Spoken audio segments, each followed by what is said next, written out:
And I could give you an example of the reason why I say this, which is going to bring me to point number 3. Point number 3, your mind is the most important weapon.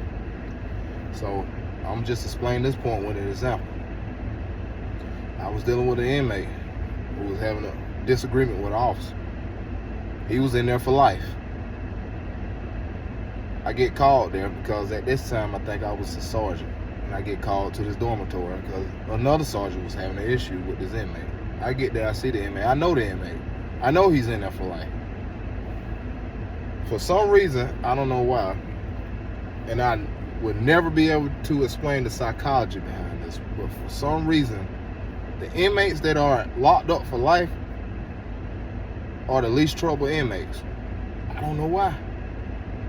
I don't know why. You would think that if I'm in here for life, man, there's nothing that you could threaten me with. I'm going to die here. What can you threaten me with? What you going to do? Put me in solitary confinement? And that was the mentality of most lifers. Whenever they get upset, what you going to do to me? Put me in solitary confinement? I'm locked up anyway. No matter where I'm going, I'm locked up. I'm used to being locked up. Oh, wow. Okay. I don't have to come out of my room to get fed. You got to bring my meals to me? Bring it. What you got? But usually your lifers are the easiest inmates to deal with. It's your short-timers that give you the most headache. I don't understand it. I just don't understand it. If anybody else can explain that, if there's any inmates that see this video who been around lifers, maybe you could drop that in the comment section and explain to me what's the mentality behind a lifer that keeps them sane, that keeps them docile. I would like to know. I'm curious. I never figured that out doing my time there at the prison. But the example that I want to bring to you, this inmate who was in there for life, who was a lifer, he was upset with his officer. And when I arrived on scene, my first instinct was like, oh man, not him. And the reason being because I actually liked him, and now he's in trouble. He having a disagreement with the officer. And I got to back up the officer, and he was standing in the salad port. It's a hallway that's inside of the building. The officer desk is right in front of that hallway. So the officer is in his control room. And I can't remember exactly what the disagreement was about, but I know that these two guys, the officer and the inmate, had an issue.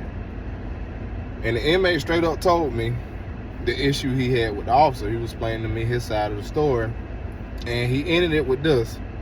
He said, Sanders, there's nothing that you can threaten me with. I don't care if you send me to solitary confinement. I'm going to die here anyway. What can you do to me? And I responded like this. And it was the first thing that came to my mind. I told him, I don't know what to say to you right now. I really don't. And I'm not even going to pretend to know how you feel, because I've never been in a situation like yours. I don't even know what this feels like. But here's one thing that I do know. For as long as I've been here, for as long as I've been knowing you, you never gave me any trouble, and you never been trouble to anybody, been a problem inmate. So for you to be here as long as you have been and not go over the edge or lose your mind, there has to be something, some reason that you're living for, and some reason that you've been cool all this time for. It has to be a reason. And man,